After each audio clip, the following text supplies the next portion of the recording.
Good. All right, here's the Culprit. How does it handle a little headwind downhill? Whoa, it's stable.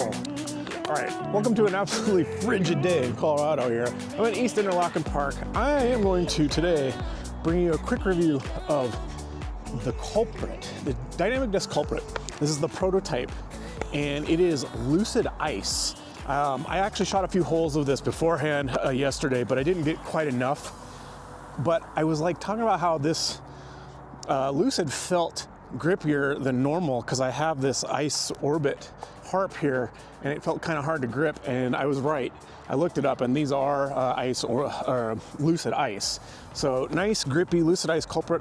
This disc has really impressed me. I kind of bought it on a whim in my kind of Black Friday Infinite box that I built for myself, and decided to test it against a handful of other approach discs. You've seen this part before. You've seen my review of the Bergs and the range. We've got a ESP Glow Zone, Innova's Star Toro, and Harp Gang Rise Up. We got an Ice Orbit Harp. We're gonna kind of some of the major approach discs from all the major brands, and we'll give it a run and see how it stacks up. I've really enjoyed it so far, and it's definitely gonna be a contender for my bag. But normally I start out with a backhand here, but we'll start out with a quick forehand test. It was supposed to be a major wind event today, and it's been kind of gusty all day. And as soon as I got here, the sun went behind some clouds and it's windy, and it's absolutely freezing. So we'll see what we can do. Start out with the Star Toro here, little flex forehand. This is 180, little flex forehand, perfect for these approach discs. Nice. That Star Toro really feels really nice. And with the ESP Glow Zone, nice stability. I torqued that a little bit. Looks like the wind is kind of a tailwind, maybe slight left to right, so that actually might help us a little bit. Got the Ice Orbit Harp Gang. I'm not digging the Harp on forehand all that much. It feels kind of like those overstable beaded mids. It's a little bit deeper in the bead on it, but let's see what we can do here.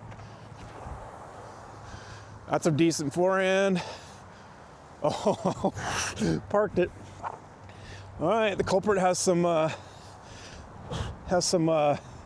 nice shots to live up to here. Oh, I leashed it low. Oh, but we got the good. Oh no, it's that was not a good first throw with it. Man, I put too much pressure on it, but good solid disc. I'm really enjoying it. The lucid ice feels great here in the cold. A little bit of an unfortunate tree kick, otherwise we would have been right with everything else. I kind of misreleased that a little bit, but very stable. It says it has 2 glides, so it's supposed to be a very low glide, very overstable approach disc, and it putts well, so still very, even on a bad release. Everything else pretty parked. I will be honest, that is one of my better forehands I've had with the Harp. And you know, the classic zone, ESP Glow, nice and beefy. Although this ESP Glow, it's a little hard to grip here in cold, dry Colorado. Not my favorite plastic. Don't get along with it sometimes. Same with the Ice Orbit right now when it's cold. Like I took the Champion KJ Rock out of my bag because I basically couldn't throw it in the cold because Champion is so stiff. So definitely presents some challenges. All right, that was a pretty good start. Nice little short flex forehand. Kind of right what these are designed for. You know, 180 approaches. All right, we're gonna do hole 2. Little downhill. It's a little further, 261.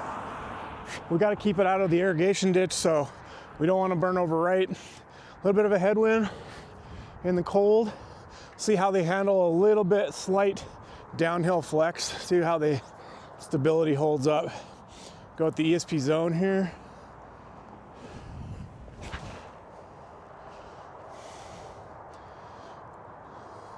Very nice. It can be really hard to trust discs on this line, especially when the irrigation ditch is full. It's pretty easy to lose a disc on this course. All right, we'll go with the Harp.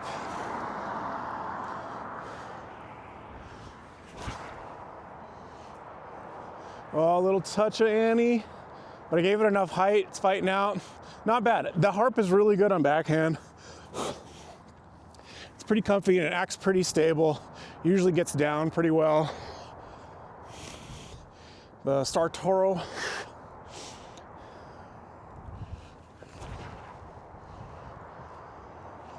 Oh, I got a little nose up. It's pretty stable. That Toro is very stable. I didn't really commit to that throw. Just a slight nose up, but it held it. It's stable. All right, here's the Culprit.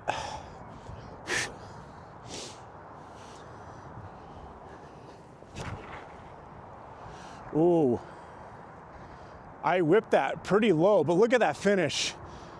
Bullseye on the concrete. Wow.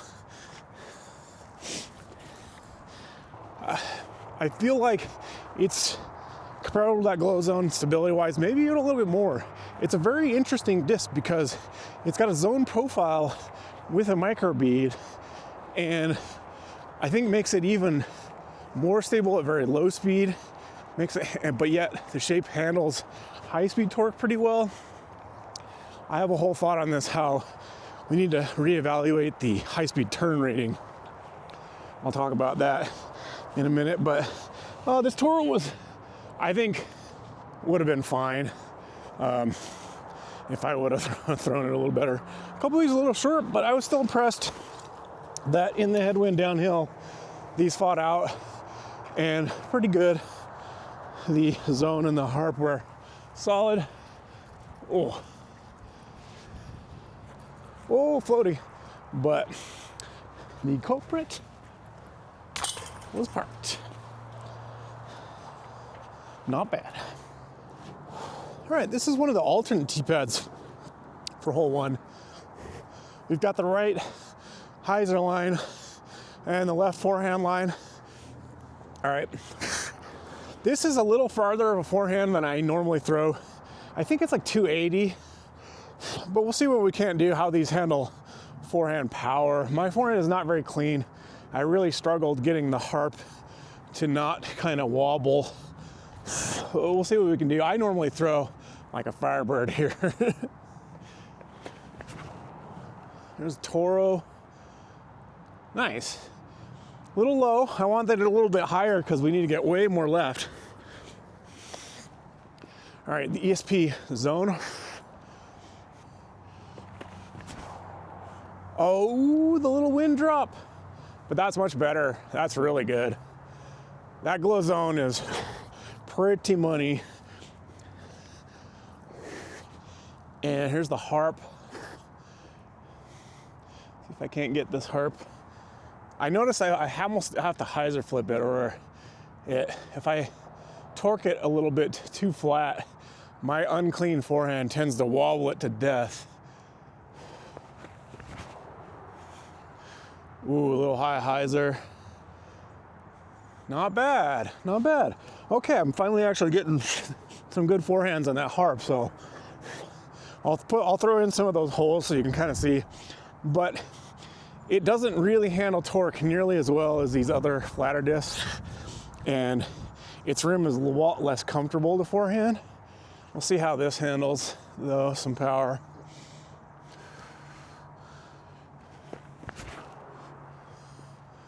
Ooh, I even turned it a little bit. I even annied a little bit. Wind got it in some limbs. Honestly, though, that was not a very good forehand, and it didn't really burn over, and had it not hit a couple limbs, it would have actually been pretty decent. Probably right there with the Toro that was a little too low. All right, not too bad. All right, this is hole 7 here on Lou Miller. I'd like to It's 275, but it's kind of tucked. Well, it's almost straight, but you got to swing wide. So really good place where I would throw these normally. Maybe a little farther than I like to comfortably throw them, but at the same time, I know I can throw these pretty hard. I should be able to throw these pretty hard at the open space and trust them to Hyzer back in and give me a good green. Like normally, like I'll throw like an Envy or a Hex where I can kind of float it up on the Hyzer, but I don't mind this play either, especially if there's a little wind or if my throw is just a little off. Then this I can actually throw a little harder. Sometimes throwing harder and flatter is easier. Sometimes floating something is easier. But we'll do with the ESP zone here and just kind of pump one out at the light post-ish, or just inside that light post, and see how it fades.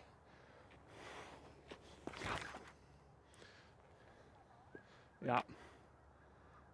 See, that's really nice. See, and that, I mean, that's a zone. I can pump it. It's always going to fade. But it gets a little bit of push. I'm starting to get more velocity, so I'm starting to use this shot a lot more. We'll follow that up with the Culprit and see how it follows the zone.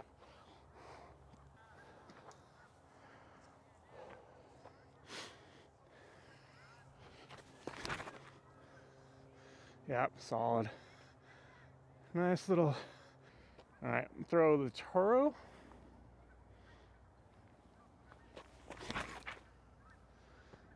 Yep. Nice. They get on that Hyzer. Nice little kind of shallow skip. Solid. That should be right on 15, 20 feet. We'll go with the Ice Orbit Harp.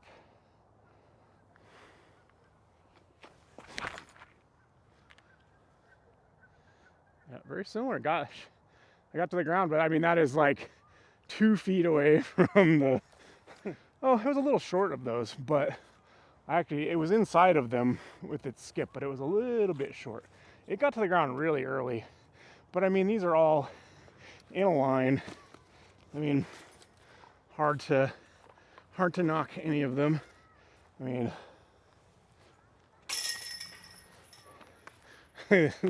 Harp and the Toro were a foot apart,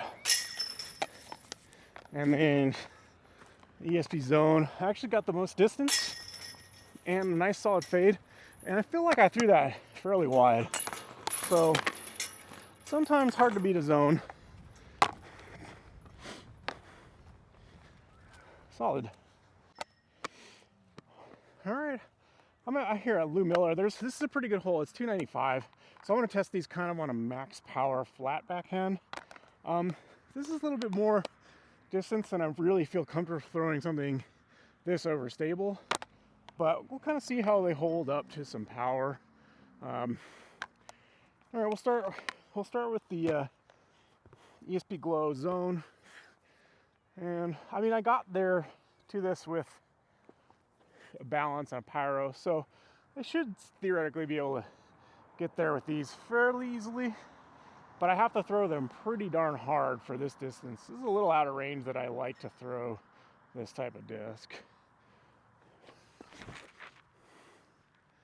Oh, way wide. But it came back in nice. If I had got that on the right line, that would have been really solid. A little bit short. All right, let's go with the Toro, Star Toro. This Toro's a little bit lighter, but it's still really stable.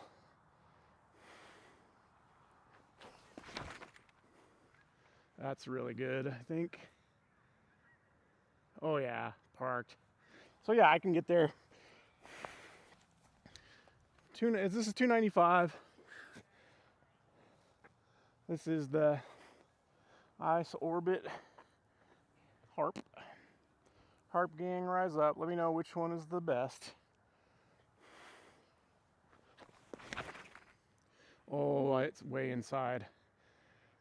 Oh, I did not commit to that. Thing's pretty stable.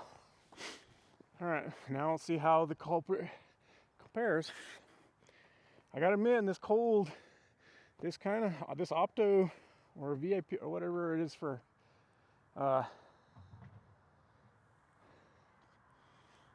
dynamic is really good. See, I got that pretty good. It's stable, but it's gonna get there. I mean, that's up there, circle one, nice little flare, but it got down a little quicker than that Toro. It's definitely a little bit less glidey, beefier than that Toro. All right, so the Harp was, unfortunately, that was just a bad throw, but the Toro was really solid. The Culprit actually got further. It actually, I think, slid on the pine needles right up in circle one, and the zone was almost even with them. Like I said, it was a little wider, and I think it was on the same line. It's right there in circle one with them. Same stability as like the Toro and the Culprit. All right, this is a shorty, only 245, but it is direct headwind right now, and it's probably 20 miles an hour. It's hard for you to tell, and it gets maybe 5 miles per hour more as soon as you pass the pines. So this would be a good test to see if these will hold up, because I gotta beam them straight, hope they finish left. All right, we'll start with the Harp since while my hands are warm, because this is the hardest plastic to throw, I think, right now.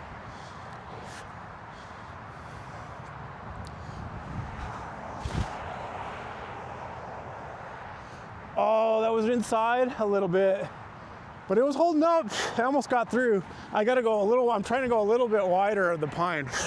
All right, here's the Star Toro.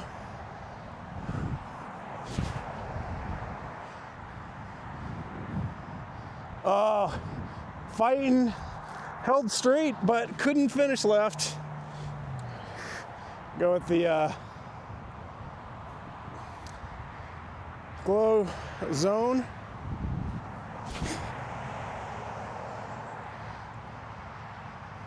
Pretty solid. Oh, I missed a tree. Just a touch of Hyzer helped it kind of get left. There's the Culprit.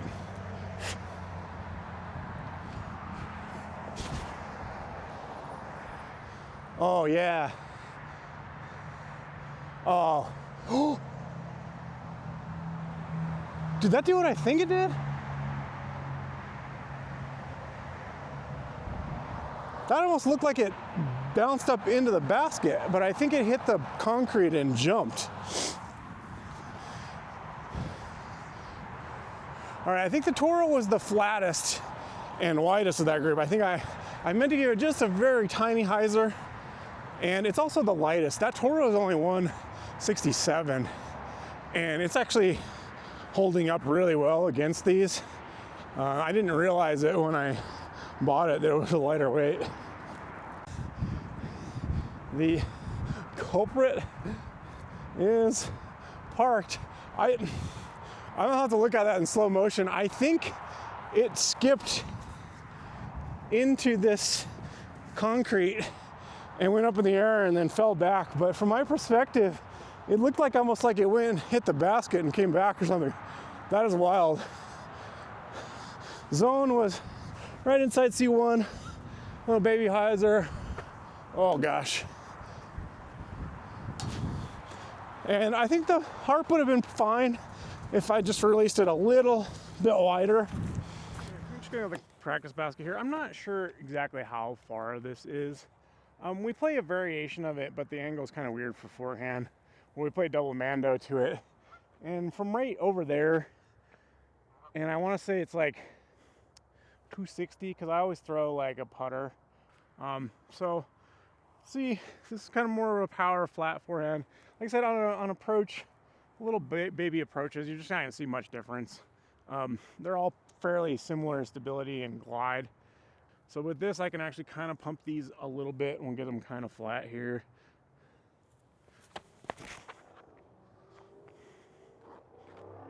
That is the zone, and that is kind of edge of circle. A little short, but not bad, not bad. All right, see if we can get a good release on the Harp. I don't know about these forehand.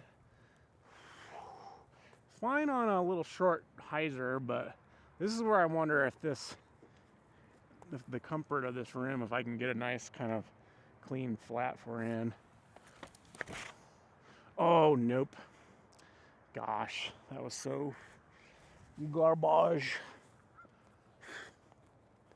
All right, I might go grab that and rethrow it. And we're with the Toro.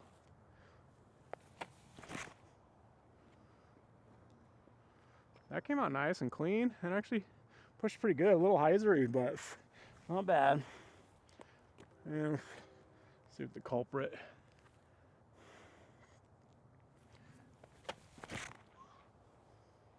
Oh, I got a little nice flat flex. Solid. Like I said, I'm liking that Culprit. It's just really good. Give this Harp another go. Try to get it a little better. Come on, buddy. Be clean. Oh, gosh. See, something about these deeper beaded rims, man, they just do that to me so much. I had the same issue with the deeper beaded mid-ranges. All right. Come on, Harp. Let's get a Harp clean one.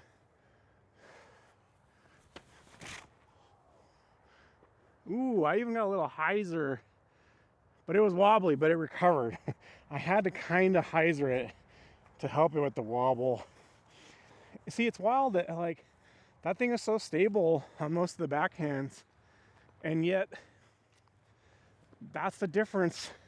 I've shown it in some other, like I said, check out my mid-range reviews. You'll see that's the difference between like torque resistance. So if you ever wonder what is torque resistance and what is high speed turn stuff, even though these are labeled 0, they're, because they're slow disc, even if you throw them really hard backhand, but if you have good spin, and good release, they'll act overstable. But if you start to get off axis torque and wobble, then they just kind of can't fight out of it. A no disc can really well, but the thinner, flatter, overstable stuff that doesn't really rely on a bead to for its overstability, those tend to handle it much better. Just their profile overall tends to be a little bit more stable at higher speeds, hence high speed stability.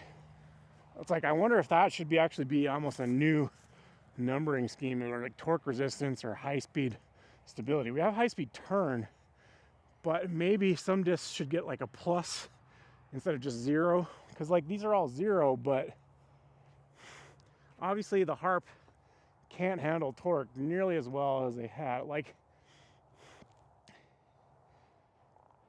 I think if we redid the number system to have turn be a little bit more consistent with high speed stability and turn, I think you know, stuff like this where they're overstable, but they have really stable, overstable finishes, but have that kind of wobble or early turn, you throw them really hard, that stuff would be like a -1.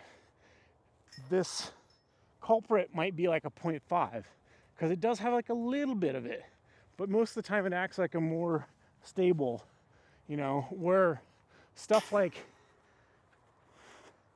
maybe like some of these really overstable zones might actually be a 1, and then things like that really fight out no matter what you do, like tilts and zone OSs, maybe those would actually have +2. So we could actually make the high speed turn number like a little bit more useful. So let me know your thoughts on that. I might post a Reddit thread about that and see what people think about that idea.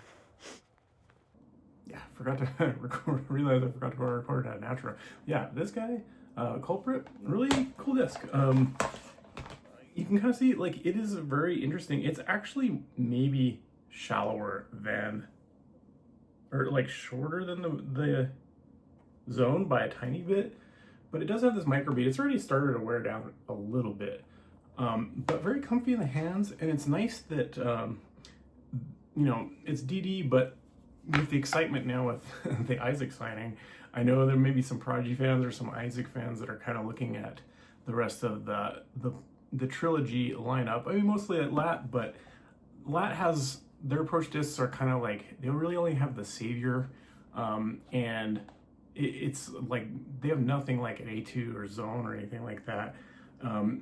Westside has the anchor, or the anvil, which is pretty good, really close to that. And this is probably the next closest one. This kind of came in under the radar that DD kind of has a zone-like disc now, because if you look at the Harp, it is like the Harp is way taller and more blunt. And like I said, it has a much bigger bead. So it's just a much different disc. For me, great on backhand. I like it. It's fun. It's really feels fine.